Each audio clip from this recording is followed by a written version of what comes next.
ஹாஸ்பிட்டலுக்குள்ளே போகிறதுக்கு கொஞ்ச நேரத்துக்கு முன்னாடியே ஆம்புலன்ஸில் இருந்த ஐஸ்வர்யாவோட ஹார்ட் பீட் எல்லாமே ஸ்டாப் ஆக ஆரம்பிக்குது. இதை பார்த்துட்டு எல்லாருமே பதட்டத்தில் இருக்கும்போது அங்கே இருந்த அந்த ஆம்புலன்ஸோட உதவியாலுமே இவங்களுக்கு ஹார்ட் பீட் நின்றுடுச்சு. சாரி, இவங்களை எங்களால் காப்பாற்ற முடியல, இவங்க இறந்துட்டாங்க. சேதுவோ, நீங்கள் என்ன சொல்லிக்கிட்டு இருக்கீங்க? ஐஸ்வர்யா, நீ எல்லாம் அப்படி எங்களை விட்டுட்டு போயிடக்கூடாது, எந்திரி ஐஸ்வர்யா அப்படின்னு ஆள ஆரம்பிக்க. ஆனால் தமிழ்ச்செல்வியும், இல்லை, இதை நடக்க நான் விடவே மாட்டேன், என் குழந்தைய காப்பாற்றினவளை நான் காப்பாற்றியே தீருவேன் அப்படின்னு அவங்களோட நெஞ்சிலெல்லாம் அழுத்தி அவங்களுக்கு மறுபடியுமே ஹார்ட் பீட்டை வர வைக்கிறாங்க. ஹாஸ்பிட்டலுக்குள்ளே போகிற வரைக்குமே தமிழ்ச்செல்வி ஐஸ்வர்யாவுக்கு முதலுதவி செஞ்சுக்கிட்டே அவங்களோட ஹார்ட் பீட்டை வர வச்சுக்கிட்டே இருக்காங்க. அதனால அவங்களால ஐஸ்வர்யாவை கொஞ்சம் உயிரோடு வச்சிருக்க முடியுது. இதை பார்த்துட்டு சேதுவும் பயங்கர ஷாக்கிங்கோட தமிழ்ச்செல்வியை பார்க்குறாங்க. ஆனால் தமிழ்ச்செல்வியும் ஐஸ்வர்யாவை காப்பாற்றியே தீர்வுன்ற முடிவோடு அவங்களுக்கு உதவி செஞ்சுக்கிட்டு இருக்காங்க. அப்போது அங்கே இருந்த சீஃப் டாக்டரும் இதை பார்த்துட்டு, பரவாயில்லையம்மா, நல்ல வேலை செஞ்ச, நல்ல வேலை, நீ அந்த பொண்ணோட உயிரை காப்பாற்றினன்னு உடனடியாக அவங்கள உள்ளே கூட்டிகிட்டு போகிறாங்க. தமிழ்ச்செல்வியுமே உள்ளே வர சொல்கிறாங்க. தமிழ்ச்செல்வியும் அங்கே இருக்க டாக்டர்ஸ் கூட சேர்ந்து ஐஸ்வர்யாவோட உயிரை காப்பாற்றுறதுக்காக அவங்களுக்கு உதவி பண்ணிக்கிட்டு இருக்காங்க. வெளியே இது எல்லாத்தையுமே பார்த்துக்கிட்டு இருக்க சேதுவுக்கும் தமிழ்ச்செல்வியை இன்னுமே பெருமையாக பார்க்க தோணுது. அப்போ மொத்த குடும்பமும் அங்கே வந்துட ராஜாங்கமும், என்னையாச்சு, என்ன பண்ணிக்கிட்டு இருக்காங்க? ஐஸ்வர்யா நல்லா ஆயிடுவதானே? அப்பா, ஐஸ்வர்யா நல்லா ஆகியே தீரணும். நாங்கள் ஆம்புலன்ஸில் வரும்போது கூட ஐஸ்வர்யாவோட ஹார்ட் பீட்லாம் நின்றுடுச்சு. அங்கே இருக்கவங்க கூட சொன்னாங்க இவங்க இறந்து போயிட்டாங்கன்னு. ஐஸ்வர்யும், நான் தான் சொன்னல, அவள் வேணும்னே ஐஸ்வர்யாவை சாக அடிக்கிறதுக்காக தான் இங்கே கூட்டிகிட்டு வர சொல்லியிருக்கா. இப்போ என்னையா, ஐஸ்வர்யா செத்துட்டாளா? ஐயோ, ஐஸ்வர்யா போயிட்டியா? இங்கே பாருங்க சின்னம்மா, கொஞ்சம் அமைதியாக இருங்க. ஐஸ்வர்யாவுக்கு ஒன்றும் ஆகலை, அவளுக்கு உள்ள ட்ரீட்மெண்ட் நல்லபடியாக போய்கிட்டு இருக்கு. நீ இப்போ தானே சொன்ன அவளுக்கு ஹார்ட் பீட்டெல்லாம் நின்றுடுச்சுன்னு? ஆமாம், நின்றுடுச்சு தான். ஆனால் தமிழ்ச்செல்வி கூட இருந்ததுனால தான் ஐஸ்வர்யாவை இப்போ காப்பாற்றவே முடிஞ்சிச்சு. அவள் தான் முதலுதவி அது இதுன்னு ஏதோ பண்ணி ஐஸ்வர்யாவை பிழைக்க வச்சா.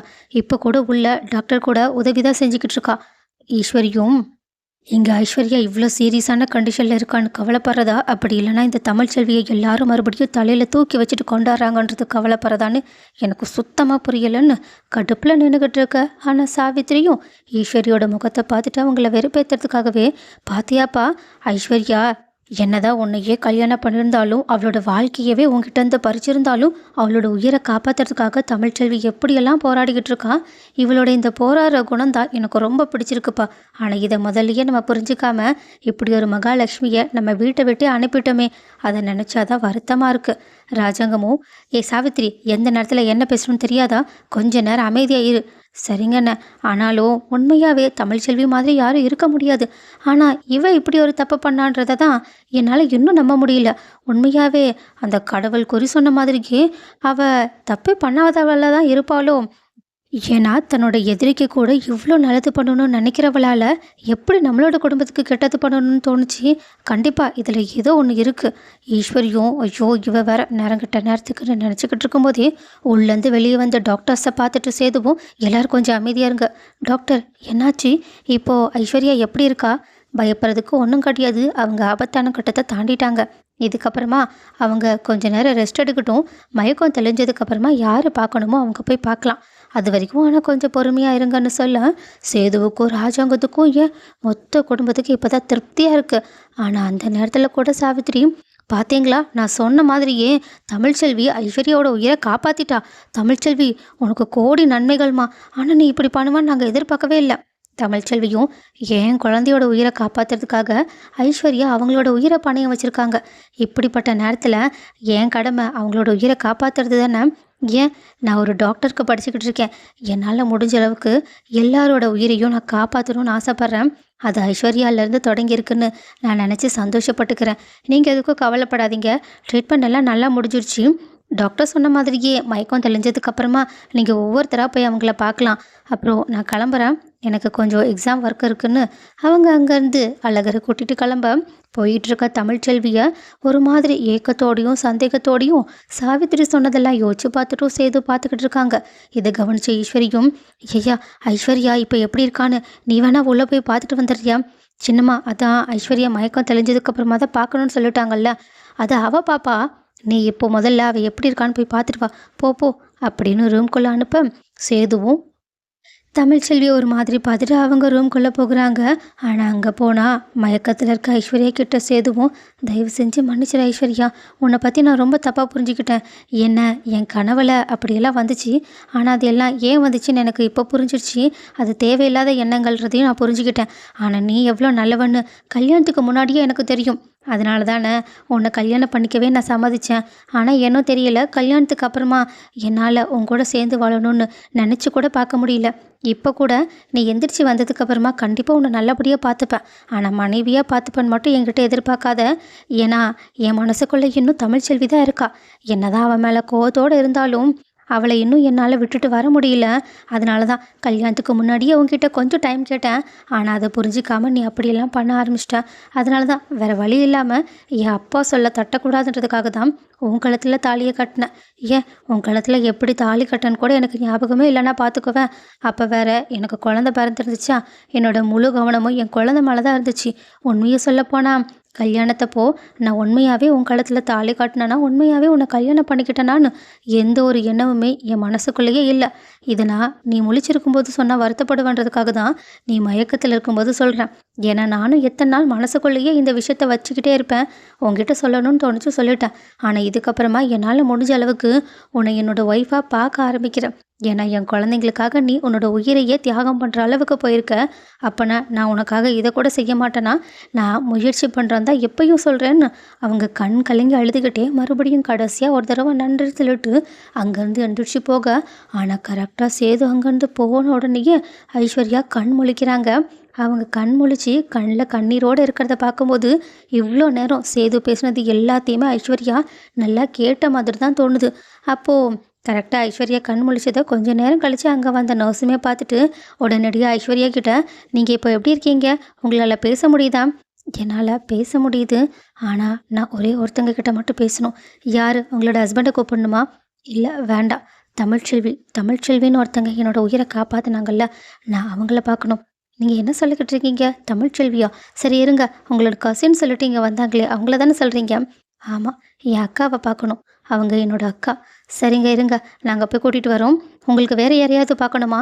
இல்லை, வேறு யாரையும் உள்ள அனுப்பாதீங்க. நான் தமிழ்ச்செல்வியை மட்டும்தான் பார்க்கணுன்னு ஆசைப்பட்றேன் அப்படின்னு சொல்ல வெளியே வந்த நர்ஸுமே இந்த விஷயத்த சொல்கிறாங்க. ஈஸ்வரிக்கு ஒன்றும் புரியல. இதுக்காக பைத்தியக்காரத்தனமா அந்த தமிழ்ச்செல்வியை பார்க்கணும்னு சொல்லிக்கிட்டு இருக்கா. இருங்க, நான் போய் என்னன்னு கேட்டுட்டு வரேன். ஹலோ மேடம், அவங்க ஏற்கனவே சொல்லிட்டாங்க வேறு யாரையும் அவங்க பார்க்க இஷ்டம் இல்லையா. முதல்ல தமிழ்ச்செல்வியை வர சொல்லுங்கள். அவங்களோட நிலைமை இப்போ தான் கொஞ்சம் நார்மலாக இருக்குது. இப்போ அவங்களோட ஹார்ட் பீட்டை ரைஸ் பண்ணுற மாதிரியோ இல்லைனா எமோஷ்னல் ஆக்கிற மாதிரியோ வேறு யாராவது ஏதாவது பண்ணால் கண்டிப்பாக அவங்களுக்கு இனிமேல் பிரச்சனை வர வாய்ப்பு இருக்குது. ஸோ அவங்க யார் கூட பேசணும்னு ஆசைப்பட்றாங்களோ அவங்கள போய் வர சொல்லுங்கள். சேதுவும் உடனடியாக மலர், தமிழ்ச்செல்விக்கு கால் பண்ணி வர சொல்லு. ஐஸ்வர்யா ஒருவேளை தமிழ்ச்செல்வி தன்னோட உயிரை காப்பாற்றினதுக்காக நன்றி சொல்ல ஆசைப்பட்றான்னு நினைக்கிறேன். நீ உடனடியாக ஃபோன் பண்ணி வர சொல்லு. சரி அப்படின்னு சொல்லிவிட்டு மலருமே இந்த விஷயத்த தமிழ்ச்செல்விக்கிட்ட சொல்ல, தமிழ்ச்செல்வியும் இதோ நான் பக்கத்தில் தான் இருக்கேன், ஒரு 5 நிமிஷம் நான் வந்துடுறேன்னு உடனடியாக அவங்க அங்கே வந்து, என்னாச்சு ஐஸ்வர்யா கண்ணு முழிச்சிட்டாங்களா, அவங்க என்ன சொன்னாங்க? சாவித்திரியும் அவளை ஒன்றும் சொல்லலை, என்னன்னு தெரியல, உன்னை தான் முதல் முறையாக பார்க்கணுன்னு சொல்லியிருக்கா. வேறு யாரையும் பார்க்க மாட்டேன்னு கூட சொல்லியிருக்கா. எனக்கு தெரிஞ்சு நீ அவளோட உயிரை காப்பாற்றினதுக்காக நன்றி சொல்ல போகிறான்னு நினைக்கிறேன். சேச்சே, நான் தான் முதல்ல என் குழந்தையோட உயிரை காப்பாற்றினதுக்காக அவங்கக்கிட்ட நன்றி சொல்லணும். ஏற்கனவே ஒரு தடவை நன்றி சொன்னேன், ஆனால் அப்போ அவங்க மயக்கத்தில் இருந்தாங்க. இப்போ அவங்கக்கிட்ட போய் நன்றி சொல்லிட்டு வரேன்னு சந்தோஷத்தோடு உள்ளே போயிட்டு, ஐஸ்வர்யா உங்களோட உடம்பு இப்போ எப்படி இருக்குது, எங்கேயாவது வலி இருக்கா, எதாக இருந்தாலும் என்கிட்ட சொல்லுங்கள். எந்த ஒரு பிரச்சனையாக இருந்தாலும் அது எல்லாத்தையுமே சரி பண்ணிடலாம். அப்புறம் நீங்கள் எதுக்கும் பயப்படாதீங்க, உங்களோட உடம்பு முழுசாக குணமாகிட்டு இருக்கு. கொஞ்சம் ரெஸ்ட் எடுத்தால் மட்டும் போதும். உங்களுக்கு ஏதாவது வேணுமா? ஆனால் ஐஸ்வர்யாவும் பொறுமையோட கண் கலங்கி அழுதுகிட்டே, தயவு செஞ்சு என்னை மன்னிச்சிருங்க. என்ன சொல்லிக்கிட்டு இருக்கீங்க? நீங்கள் இதுக்காக என்கிட்ட மன்னிப்பு கேட்கணும், நான் தான் உங்ககிட்ட நன்றி சொல்லணும். என் குழந்தையோட உயிரையே நீங்கள் காப்பாற்றிருக்கீங்க. உங்களை பற்றி இதுக்கு முன்னாடி என்னெல்லாம் நினச்சிருக்கேன். ஆனாலும் சில காலமாக நீங்கள் ரொம்ப நல்லவங்கன்றதை தெரிஞ்சுக்கிட்டேன். ஏன்னா வீட்டுக்கு வந்து தங்கி இருக்கும்போது என்கிட்ட நல்லபடியாக நடந்துக்கிட்டீங்க, ஏன் என் குழந்தையுமே நல்லபடியாக பார்த்துக்கிட்டீங்கன்னு கேள்விப்பட்டேன்.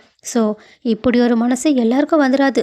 உங்களை மாதிரி ஒரு ஆள் என் குழந்தைக்கு சித்தி அமைகிறதுக்கு உண்மையாகவே நான் ரொம்ப சந்தோஷப்படுறேன். ஐஸ்வர்யாவும் லைட்டாக சிரிச்சுக்கிட்டே, இந்த மாதிரி நிலைமையில கூட உங்களால் மட்டும்தான் எப்படி பேச முடியும். ஏன் நான் எந்த மாதிரி நிலமையில இருக்கேன்? இல்லை உங்ககிட்ட ஒரே ஒரு உண்மையை சொல்லணும். வேற யாருக்கிட்டேயும் முதல் முறையாக பேசுறதுக்கு எனக்கு இப்படி தைரியம் கிடையாது. நீங்கள் வேற என்ன உங்களோட சிஸ்டர்னு சொல்லிட்டு இங்கே அட்மிட் பண்ணியிருக்கீங்க. அதனால தான் இதை பற்றி உங்ககிட்ட முதல்ல சொல்லலாம்னு நினச்சேன். என்ன சொல்லணும்? என்ன உண்மையை சொல்லணும்? இல்லை நான் இந்த உண்மையை சொன்னால் கண்டிப்பாக இவ்வளோ நேரம் என்னை பற்றி பெருமையாக யோசிச்சுட்டு இருந்த நீங்களே என்னை பற்றி ரொம்ப கேவலமாக யோசிக்க ஆரம்பிச்சிருவீங்க. அதனால தான் ரொம்ப யோசனையாக இருக்குது. அட ஐஸ்வர்யா, அப்படி என்ன நீங்கள் என்னை கொலை கொத்தமாக பண்ணிட்டீங்க அப்படின்னு கூட சொல்லிட முடியாது. ஆனால் நான் செஞ்ச தப்பை உங்ககிட்ட சொன்னால் கண்டிப்பாக அதுக்கு நான் கொலையே செஞ்சுருக்கலாம். ஏன் இந்த தப்பை செஞ்சேன்னு என்கிட்ட நீங்களே கேட்பீங்க. அப்படி என்ன பண்ணீங்க? தயவு செஞ்சு முழுசாக சொல்லுங்களேன். உடனே ஐஸ்வர்யாவும் இதுக்கு முன்னாடி நடந்த பிரச்சனைகளுக்கு ஆரம்ப புள்ளியாக தான் இருந்தேன்ற எல்லா விஷயத்தையுமே சொல்லிடுறாங்க.